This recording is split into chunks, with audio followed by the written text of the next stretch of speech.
Well, everybody, thank you so much for coming to Annie Bloom's virtual book events. We're so happy to see everybody. We'd love it if you would turn on your video if you're willing, so we can see everybody that we're having a conversation with. I will remind you that the session will be recorded and posted on our Facebook page later. My name is Roseanne Perry, and I'm so pleased to welcome Caroline Kurtz to our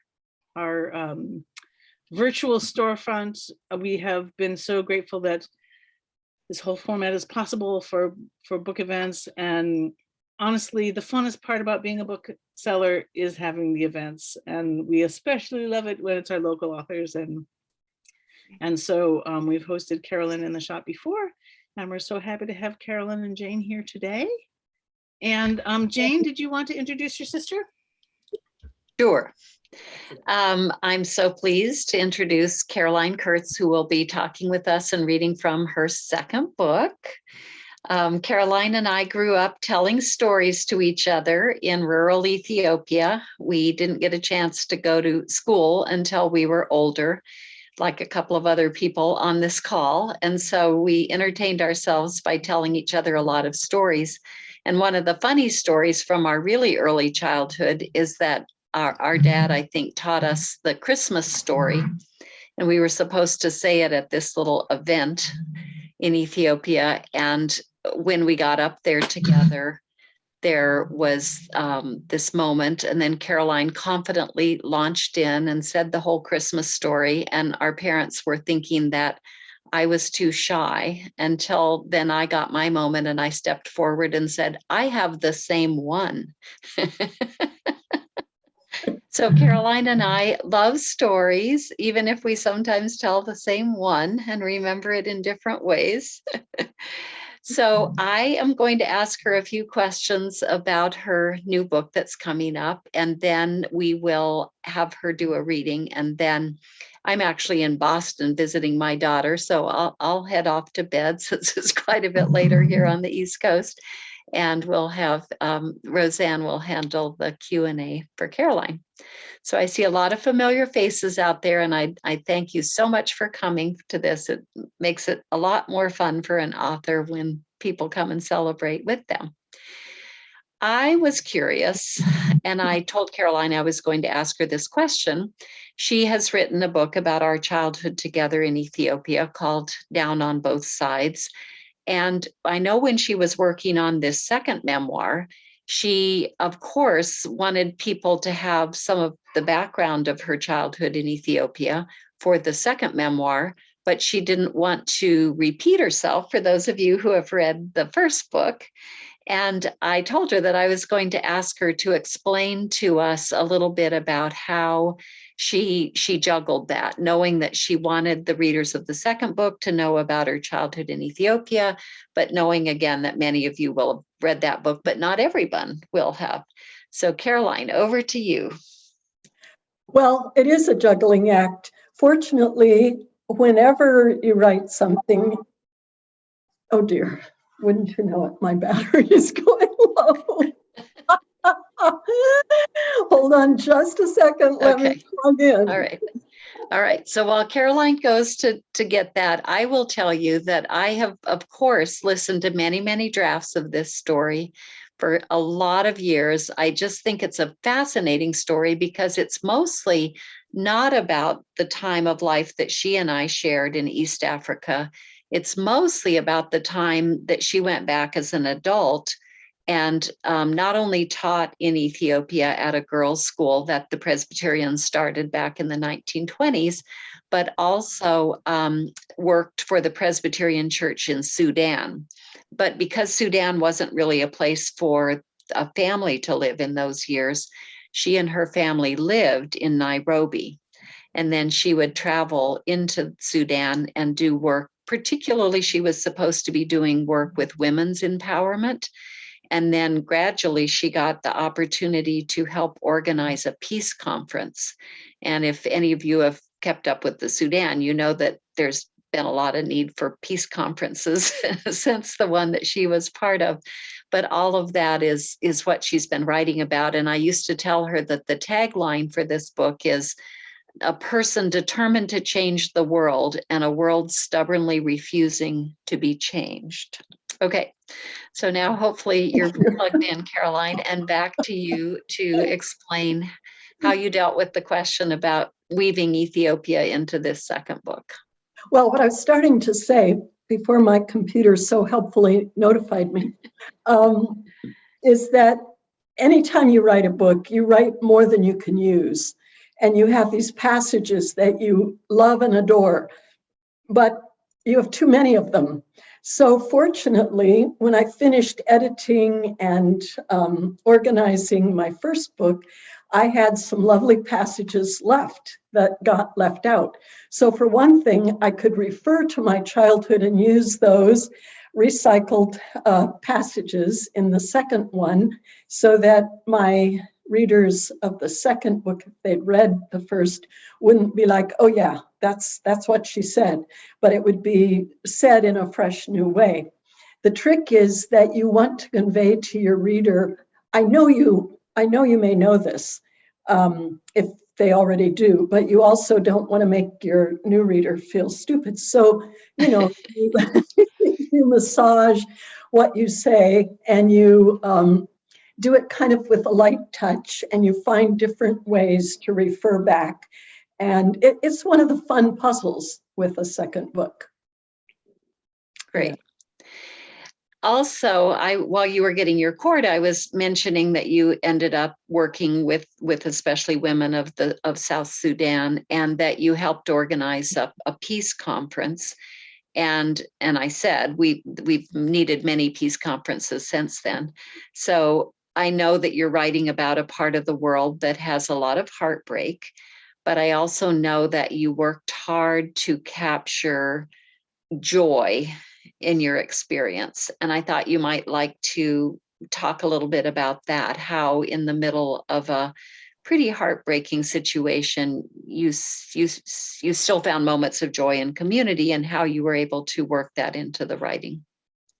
Yes, that's absolutely true. I was just, I've been in the middle of writing an essay that covers, for people who want to know more about that area, covers books that I would recommend that people read. And I've had to say in the essay, these are not easy reads. It was the same, of course, being there, and it was the same writing about it.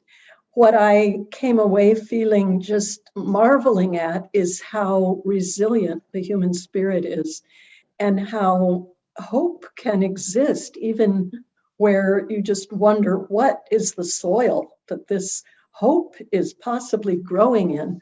So the very first trip into South Sudan, I'll just tell a little bit about how I saw that. I traveled in with a couple of elder statesmen, Sudanese, and we were in a town that had been looted, and people had been chased into the brush or killed 5 years before. And we were the first people to come back to that town who had not walked there. There were no roads, so there was no transport other than airplanes, and we were the first plane in after 5 years. So I was seeing a place that had had nothing except what they could raise out of the ground for 5 years. And I was in this little community. The pastor of the local church and his assistant lived in a compound with a sorghum stalk. Like sorghum is kind of grows like corn. So imagine corn stalks in the ground as a fence around it for a little bit of privacy. And I had a little grass roofed hut to sleep in. And the two families, I don't know who belonged to whom, but the two families had among them 4 children. And the oldest was maybe a 12-year-old girl, and the youngest was a little boy who was less than 1. A little girl who might have been 8, and another little girl who was about 5. So the job of the little 5-year-old was to take care of the baby, and she lugged him around, a lot of hours of the day. And the older two had a lot of chores to do. They picked through the grain that we were going to eat and made sure there's no little bits of grit or gravel or bits of dirt. And they had stones where they would grind the sorghum so that we could eat it. And they carried water and they gathered wood and they helped make the fires. But they also had playtime. And I was very entertaining for them. So they hung around with me, and I was there partly to start learning the language. So they became these wonderful language tutors for me. They would point to the parts of the body, and I would try to remember and try to say it, and they would laugh at my pronunciation. And they would drill me on the colors, and we would chant the numbers. And they just found me endlessly fascinating. And when they taught me a new word, they just loved watching me write it down in my little notebook. I'm not that hairy, but I'm hairier than they and their parents. And they would feel my skin and my arm, and they would examine these little brown spots that I have, what are those? And it was just this lovely kind of interaction. One day, they kind of sign language to me that they'd like to try to braid my hair. So I took my scarf off and they gave me cornrows. Well, their hair kind of twists around itself and stays put. But my hair, as soon as they let go of it, it would unravel and unbraid. And they were just so shocked. Strange behavior of my hair, and, tenderly tied my scarf back on. So the kind of simple joys of interaction and my joy of learning a little bit of the language so that I could share a little bit of that bridge between cultures with people was marvelous. And watching them not be in despair every day, even though they had just had nothing, after a very traumatic experience. It was moving and very, I just saw how resilient the human spirit is. Yeah, and then I know that as you were there in that community, going back and forth and getting to know what you might be able to help and bring and also take away and share, you also had your own family back in Nairobi. And of course, families have their own challenges. So you were also writing about how you were learning about other people's lives, and you were also learning more about your own life by going through these experiences. And all of that is in the book.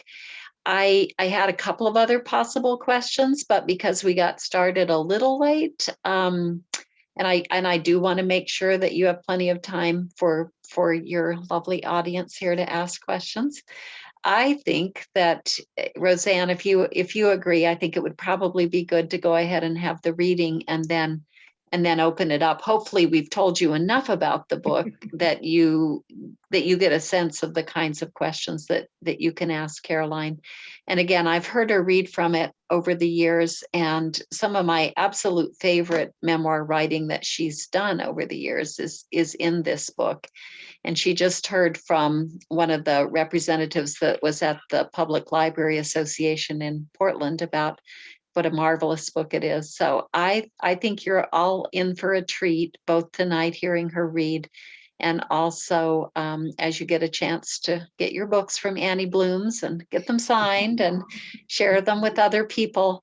It's very hard to make a living as a writer, but one of the things that all of you can do here is to share when you've enjoyed a book and tell other people about it. So I hope you'll read it, and I also hope you'll tell others, because I know it's a part of the world that we should know more about and will know more about after reading Caroline's book.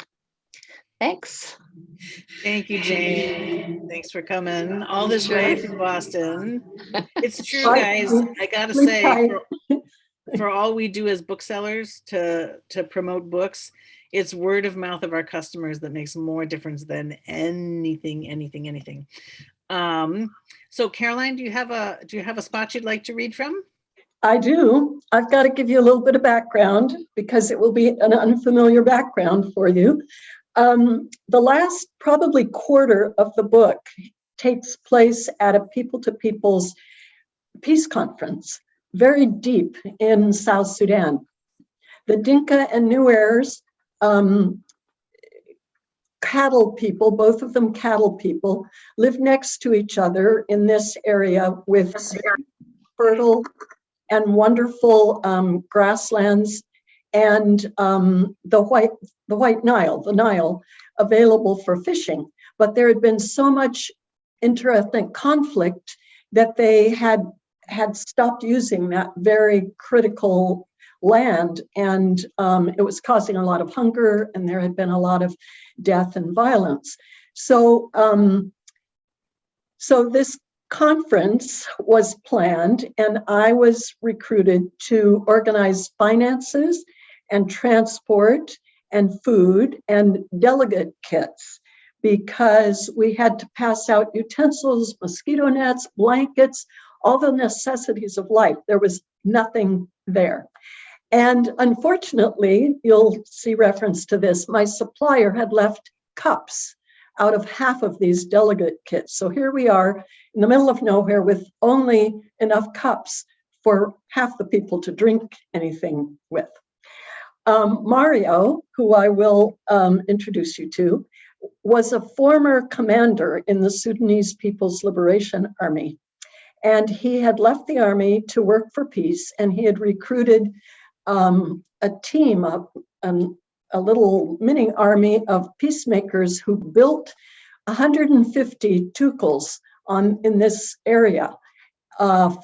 We called it the Peace Village in Wunlit, and a large hall for people to meet in. And he was organizing the running of the daily life of this camp, which was about 1,000 people for 2 weeks. So it was no small feat.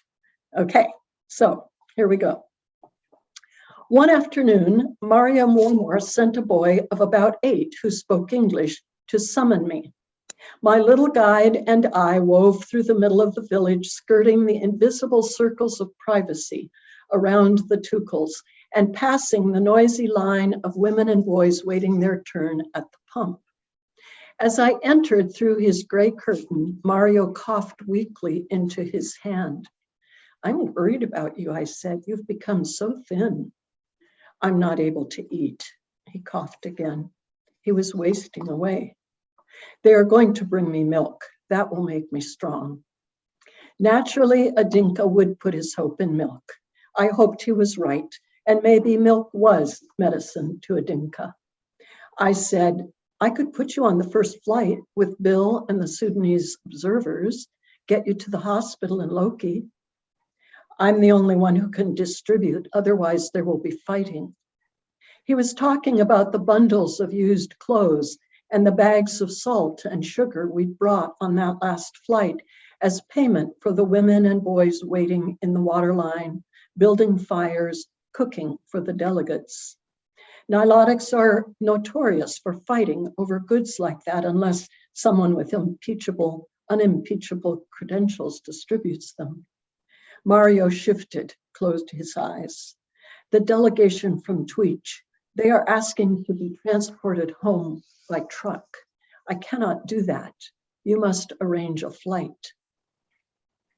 I pretended to look through my passenger lists. I spoke slowly. Everyone who came by truck is asking for a flight. The money is running out. Mario pulled his knees toward his chest as he coughed again. You are right, but this group walked. They wore out their shoes. They cannot carry their kits home. If they wait for the truck, I will have to wait with them. We will run out of food. I will die here. I fiddled my pencil against the pages of lists. Let me work on it. Jesus said the Sabbath was made for people, not people for the Sabbath. My budget was made for the peace conference, and it was 100 times more Mario's peace conference than mine. My guide came quickly when I ducked back out. We headed past the clinic, its line now as long as the water line. There'd been an outbreak of meningitis, and Red Cross had asked our permission to vaccinate using the Peace Clinic. People from villages all around had walked in. I felt a glow of joy, imagining how many hundreds of lives we were saving in one way or another with this conference. Suddenly, 3 chiefs stepped out into our path. They carried walking sticks and fly whisks made from cowtails. One clamped a pipe carved of wood and wrapped in pounded bullet shell brass between his molars. We shook hands. The boy held his left hand to his right elbow as he shook, ultra respectful as a child should be to chiefs. "They want to know who you are," he said. I looked directly at the men, even though they couldn't understand me, knowing my eyes conveyed as much as my words anyway. "I am the one who arranged transport to bring you and take you home. I also ordered the food and the delegate kits." The boy translated. "They are happy you did this, but there were no cups, they say." I made a face. But before I had to answer, the chief with the pipe took it out of his mouth and spoke with a gesture. The others laughed. I smiled in anticipation. Standing in the middle, waiting to understand, that was a place I loved. Enough uncertainty to keep me alert, African generosity making it safe. "This man wants you to be his wife," the boy said, smiling up at me. "He has 6, but he is looking for another. He has many cows to give to your father." I grinned right back. "I am already married. I am the mother of 3 children." When the chief spoke again, everyone laughed and 4 or 5 men gathered to listen in. "They have heard that white men have only one wife. Are you the only wife of your husband? They want to know." "Yes, I am the only wife of my husband," I said. White teeth shone through smiles in the circle all around me. The chief spoke. The men hooted. The boy poked in the dust with his bare toe. He opened his eyes wide at me and giggled. "How can one woman keep a man satisfied?" So it was truth and dare. Well, I could play too. I drew myself up and lifted my chin as if I were also a chief. No smile. "I am a brave woman," I said. We left them slapping bony knees covered by khaki slacks, jumpsuits, or white jalabias. My young friend grabbed my hand and we laughed too, all the way across the village and through the sorghum gate.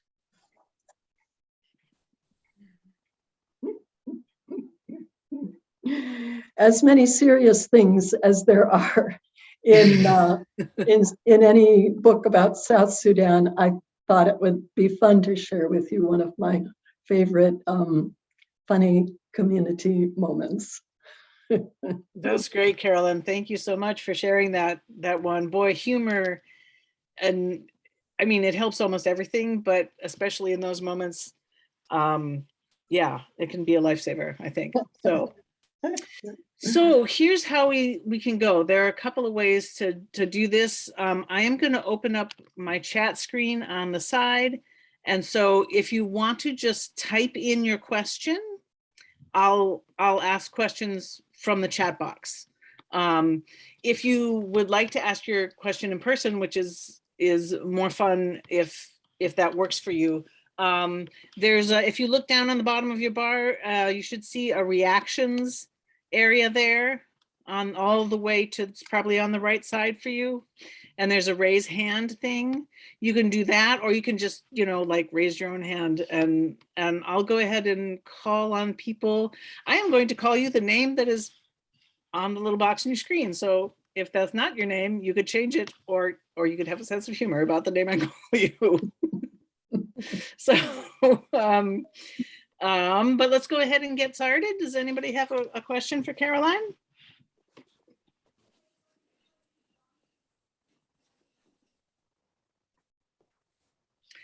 Samantha, do you want to get started there? Yeah, and it's really a process question. Those of us picking our books up at your store, Caroline will come and sign those before we pick them up. Great. Yes, that's the plan. Yep. So And we'll go ahead. no, go ahead. Oh, then I was going to ask us a question about the book. So go finish telling me about the. That's all there is to the process. Carolyn will go ahead and collect orders by phone and email or by phone and through the website. And then in a day or two, Caroline will come in and sign them. But honestly, because Carolyn's in Portland, she can always sign a book for you at our bookstore. We do that all the time for our local authors. We just have them, come in. So if you want a signed, a month from now for somebody's birthday, if you want a signed book, just call us and ask, or stop by the shop and we'll put your purchased book on the shelf and tell Caroline to come in. We do it all the time. It's easy peasy. So your question, Samantha?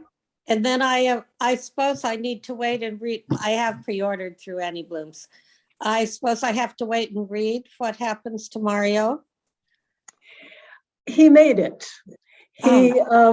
I arranged a flight for that group, and Mario got the stuff distributed and got to Lokachokyou to the hospital. So, last I knew, he had made it out.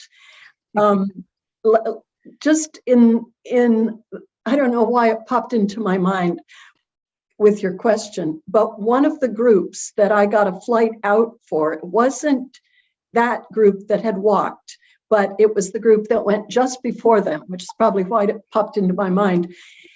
Our fact checker for this book, my editor, my wonderful editor, Jessica, found a guy who was at that conference to be my fact checker. He was one of the youth delegates, probably in his earlier mid-20s, and he has gone back and has been doing research, has been doing interviews of other youth delegates and people that were there. I just could hardly believe that the world would bring us back together. We didn't actually meet at the conference, but we were both there. Just totally amazing.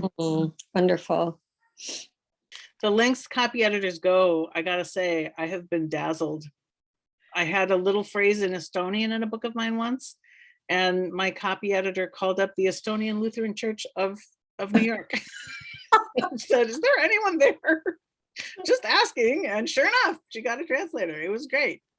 Yeah, Awesome. It's just wonderful what can happen with the digital age that we have.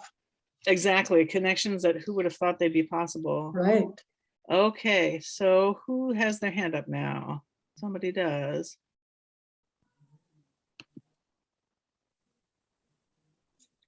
Oh, Maureen, there you are. Go ahead, Maureen. Hi, Caroline. This is just wonderful to be hearing about the book and Hi. to see you. I wondered what the easiest part and the hardest part was for you to write this book. The easiest part was that the stories kind of poured out of me as I was going through the experience. I would come home, and these events that I would have gone through when I was in South Sudan would just be they would seem so dramatic to me. They would be so alive in my head. And it was kind of like writing literary essays that I would just write the event. And then I always love editing, the editing part. It's just like puzzle. It's the funnest part. So the easiest and the funnest. The hardest part is getting your narrative arc to work, getting events in the right order. So where do you put a backstory? Where do you fit in the bits and pieces of the fact that I grew up in Ethiopia? Where do those belong? It's a truism that you don't want to tell the backstory of this character until the reader cares about the character and cares enough to take a pause in the forward motion of the present story. So all of those, I did a lot of juggling of moving stuff around. Where is my first chapter? Where in the world, which of these things is my first chapter? And there's at least half a dozen of them that acted as a temporary first chapter till they got booted out and something else came in. So to me, in both books, the order of things, because they can kind of not necessarily just go marching along on a straight path, the order of things to make it work is the hardest part. Cool question.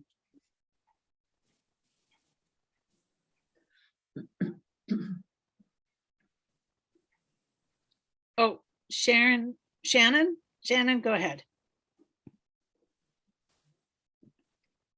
Oh, Shannon, you need to unmute, please.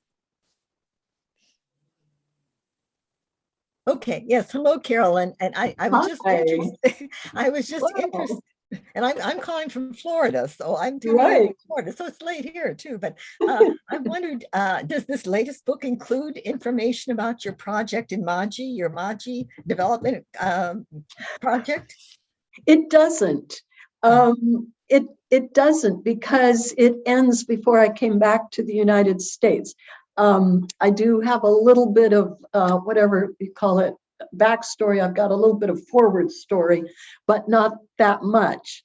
What I found with my first book was that when I did do book events at bookstores, and I shared with people that I was still working in Ethiopia, most of the questions that people asked were about the work I was presently doing that connects me to that part of the world. So that was a fun discovery to find out. I think with Zoom and the fact that we are a little more precise about time, and I haven't had the chance to pop in some information about my nonprofit, at least on this one. I haven't had as much chance to talk about it, but thank you for asking. And There will be a third book. There will be a third book coming then, right? Yeah, Excellent, many excellent. adventures and misadventures in that. Carolyn, did you want to say a word about your nonprofit, or what do you think? Yeah, I'm looking at the time. It seems like maybe we have time. Yeah. It's in Ethiopia. So it fit, it meshed together with my first book, which covered Ethiopia more automatically. But actually, I've just been rereading history and realizing that the people of South Sudan and the people of Southern Ethiopia, a lot of them they're called Nilotic ethnic groups because they're from along the Nile, or Omotic people groups because they're along the wide Omo River of Ethiopia. And they are among the darkest of dark human beings, tall, thin, dark. And they were African traditional religionists. And in a way, before all these borders got set up in the colonial era, those peoples kind of were, they merged on each other. They learned each other's languages. They used some of the same territories for their cattle. And they were slaved on the eastern side of Africa, not into the New World, but up through Arabia and even sometimes in as far as away as India. And it's a people group like that who in many ways is connected to the Sudan that I grew up among. In fact, the slave raids would come from South Sudan and northern Kenya and southern Ethiopia up into the town of Maji, where I grew up, and then on into provincial capitals. So the group that I work with in Maji was heavily slaved. Their culture was destroyed by this, and they are still very, very remote and neglected. The electricity grid doesn't reach there. The roads have only just begun to go that far. And because I grew up there, I kept going back whenever I had a chance, whenever I was in Ethiopia for any reason, and they began to ask me for help.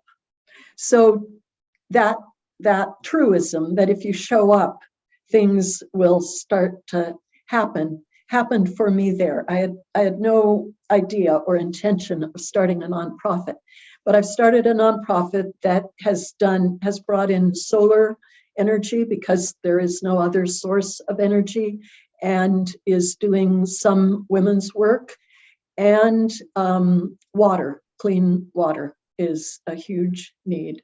So it's been a very, very rewarding and challenging, lots of ways. Like in this peace conference, the reason it takes up a quarter of the book is 1,000 people for 2 weeks out in the middle of nowhere. Lots of things can go wrong. And in the same way, in a remote part of Ethiopia, lots of challenges, but wonderful, wonderful relationships. Relationships in both Sudan and Ethiopia are what keep me going back. Thanks, Roseanne, for asking. That's terrific. When we post this on the Facebook page, if you want to put a link to that nonprofit in the comments, that would be probably the most wonderful. logical place for it, I think. And Andy, thank you so much for being patient. Go ahead and ask your question. Carolyn, I just want to clarify a little bit about the years here. You've explained it a little bit, but you've used the term South Sudan. I think you mean Southern Sudan, because South Sudan has only been a country of its own. I can't remember, 6 years, 7 years, or something like that.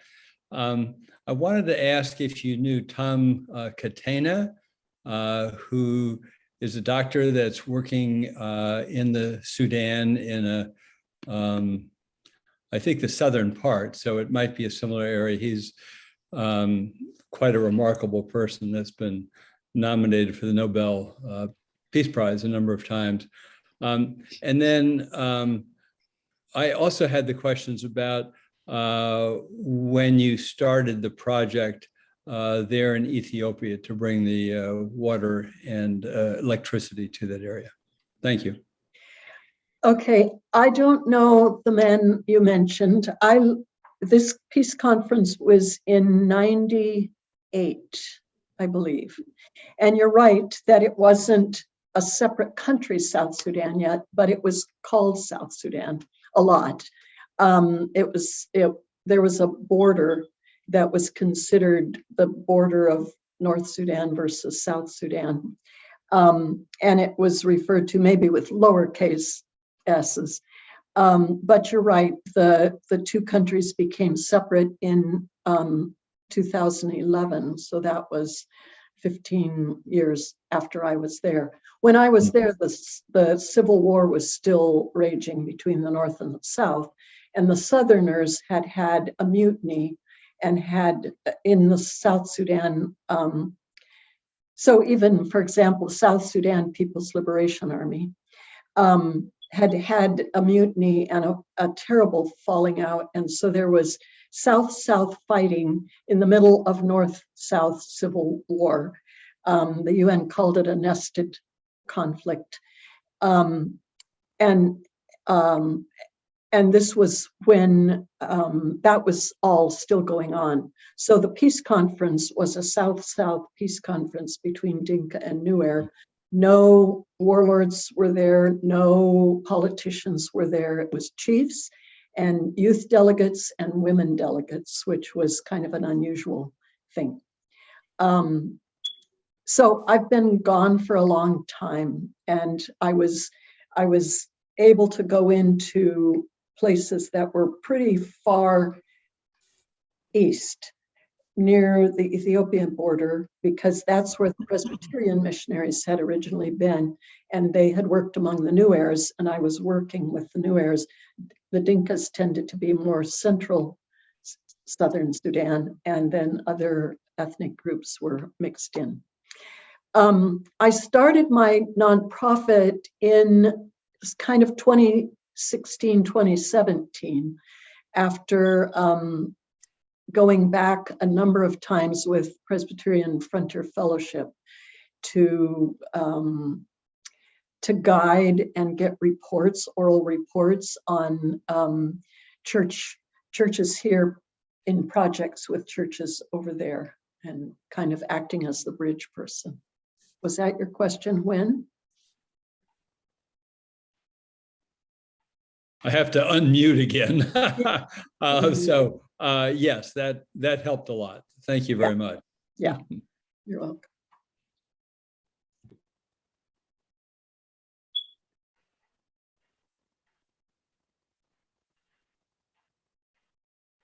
Anybody else have something they'd like to ask or share, or?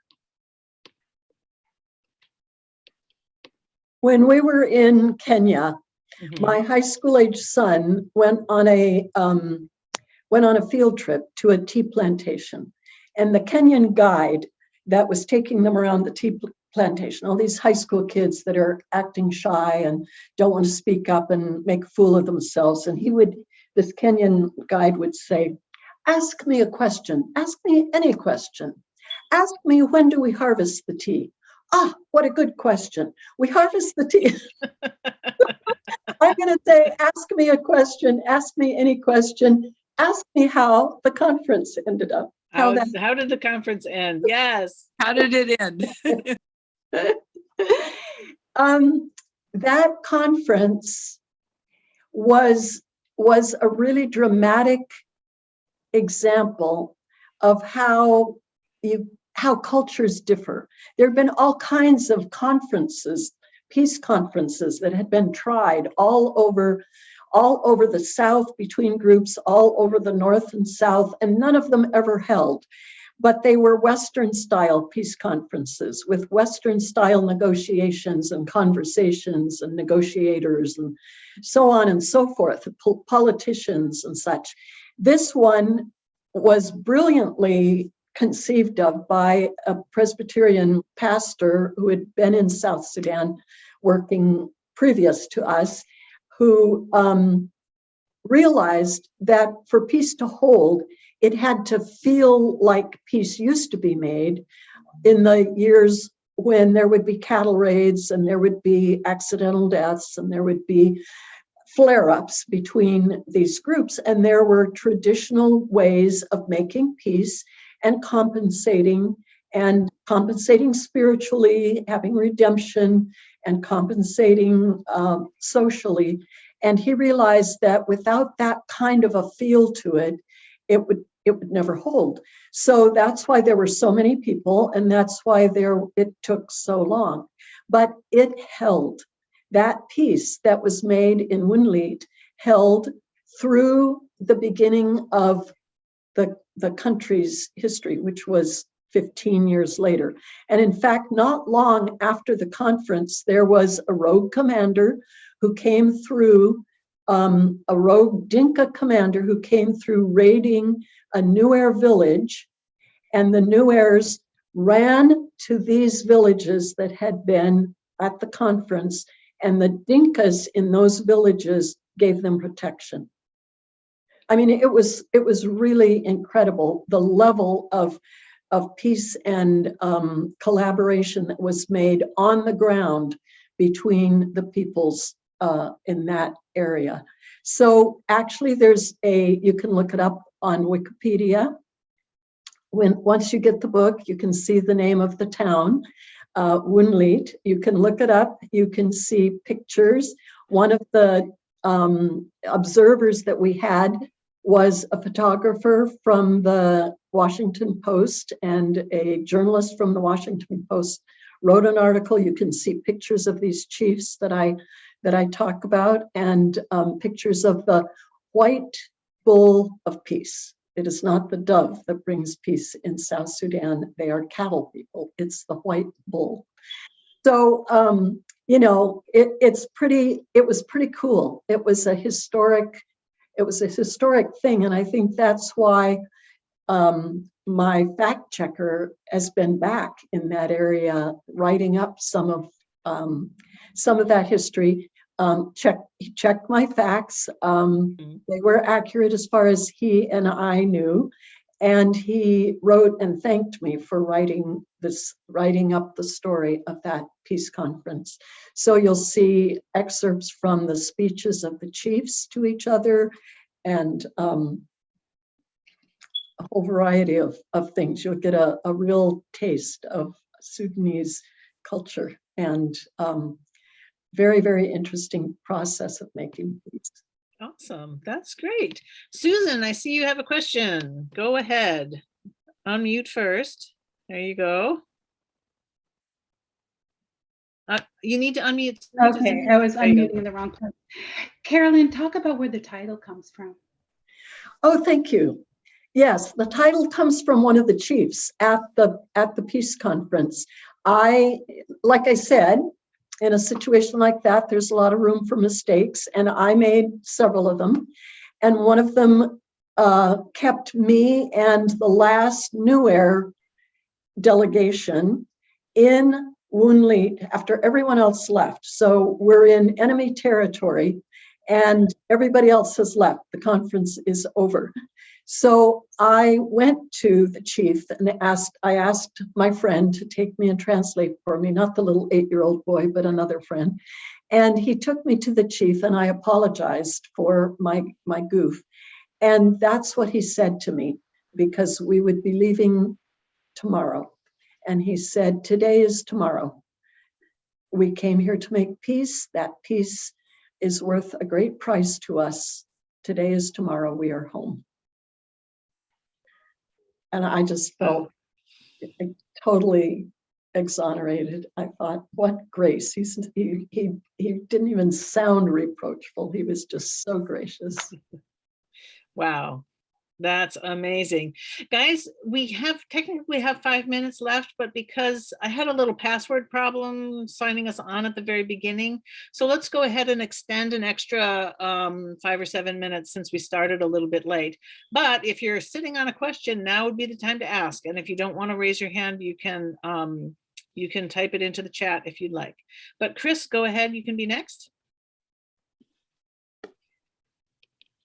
Hi, Chris. You need to unmute. Let me see if I can help you with that. Are you? I had unmuted. That was so weird. I had unmuted and then it didn't, I guess it didn't, I don't know what happened. Anyway, am I unmuted now? Yeah. Okay. You're doing great. You mentioned the women that had come to the peace conference and along with the different delegates. And so I'm curious what the dynamics were, like what roles the women played, what the dynamics were with the women in particular in that throughout the conference. Yeah, that was interesting because it was a requirement that the organizers put out there, that there will be women at this and there need to be this many percentage women from each area. So this was a conference with people from, I've forgotten exactly now, but let's say 12 or 15 different towns and villages and areas. So every delegation had to send some women. And I write about a woman whose foreign name was Deborah. And she, at the opening of the conference, said, we women will no longer bear children for you to keep killing. Wow. And it made quite a stir. And one of the other women came up to her later and said, it's not appropriate for women to be making disturbing comments like that. It was like Lysistrata, with the Greeks. No more sex until you guys get your act together. Right. So, it was a pretty dramatic thing. And she told me that story and we laughed together about it. And yet, it was an uncomfortable thing. It was like the beginnings of some cracks in the culture that probably need to be cracked, but it can happen slowly, and it can feel uncomfortable, and it can be controversial. Right. Thank you. That was great. Excellent. Does somebody else have their hand raised that I'm not seeing on the screen? I see Laura Van Dale. Yeah, I Laura do. Van Dale, My hand is okay. not yellow, so it doesn't show up very well on a background. Oh, right. I see it now. It's It's lost in cool. your painting. Thank you, Laura. You're Go welcome. ahead. Okay, so Carolyn, since you said we could ask you anything, Uh-oh. so I am thinking back to the days when you and Ted and I believe sometimes Jackie had a little book group, book discussion, and you were always talking about someday when you wrote a book, someday when you would write a book, someday when you wrote your book. So first of all, several years ago, we in this house were just so proud of you for finally, making that happen. I'm just wondering how excited, how thrilled you are, how fulfilled you're feeling, whether you feel like you're totally living the dream now that you have not written one but two books for Yes, those of us out here to be reading. Yes, I feel so fortunate, so lucky. There's a lot of people who want to write a book or who do write a book who never get published. And then only about 25% of all books that get published ever go into the black. And I just got a royalty check. In January. I was almost more excited about the royalty check than I was about getting published, although maybe I've just forgotten how exciting it was to know I was going to be published. And I feel like my craft, my ability to tell a story improved between books. And I'm very, very excited that I think that book did fine, did well. I didn't go into six figures or anything with my royalty check, but I went into three figures. I expected maybe two. And I'm just confident that this one will reach even more readers. But frankly, aside from royalties and the thrill that was, having people get back to me and know that people are reading the story. I think Janie and I talk about this often, that having had such unusual childhoods and having felt strange and other to other people here in the US, that being able to tell our story and have people interested, reading it, responding to it is just such a rewarding thing. Laura is referring to working together in Ethiopia. We taught together at the girls' school where I taught for 6 years. But she was a kid when I was a teenager, and our parents were colleagues working in Ethiopia. So Laura and I go back probably as far as anybody who's on. Well, and Carolyn, I need to tell you, I got a photo last weekend from a fellow Mish kid of my much younger age group than yours. Yeah, and we can talk about that another time, but she just sent me a picture of your book sitting on her lap because I had put her onto your book. And she basically said she was absolutely riveted and being transported back to a life that she had forgotten about, but that was in some ways more familiar than real life is now. So you and I can follow up on that, but I just wanted to let you know it was having a huge impact on her. There you go. I mean, what could be better? What could be better than getting to write a book and having people read it and having it sink in some way to their heart? I mean, it's like being connected in the heart. Wow. Yeah. It is pretty amazing. And Caroline, I think I believe it's only about 20% of published books ever earn out their advance and pay royalties. So that puts you in a pretty elite category, I have to say. Well, it does, but because I went with a small press, I didn't get a big advance. I got a 3-figure advance. So a big advance isn't always to the author's advantage, though, right? Honestly, right? An unsustainable advance doesn't really help you. Right. And so what the agreement I had was kind of like risk sharing, where I got a small advance, but then I get bigger royalties.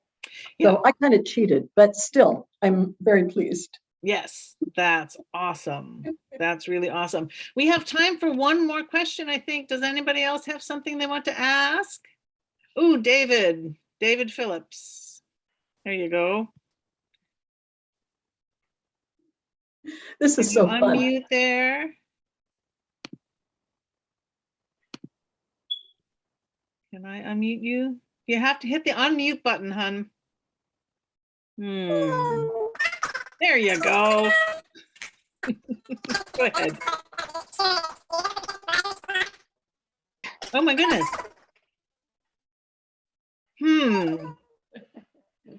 We're having sort of a Mickey Mouse sound effect here. Dave, can you try asking a question again?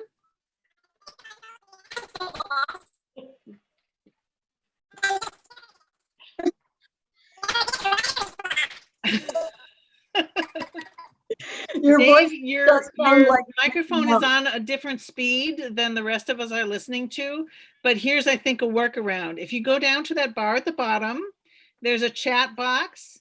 If you go ahead and click on the chat box, you can type in your question there.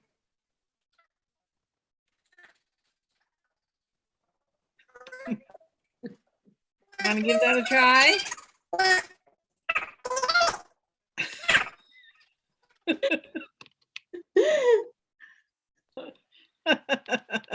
I think maybe that's a decline on the chat box. Well, let's go ahead and does anybody else have a question before we go one more? Okay, I'm not seeing. Okay.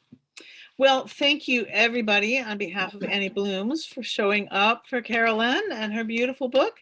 And you can order it on our website. You can call us on the phone, although, well, actually we're open for another hour. You could call us on the phone.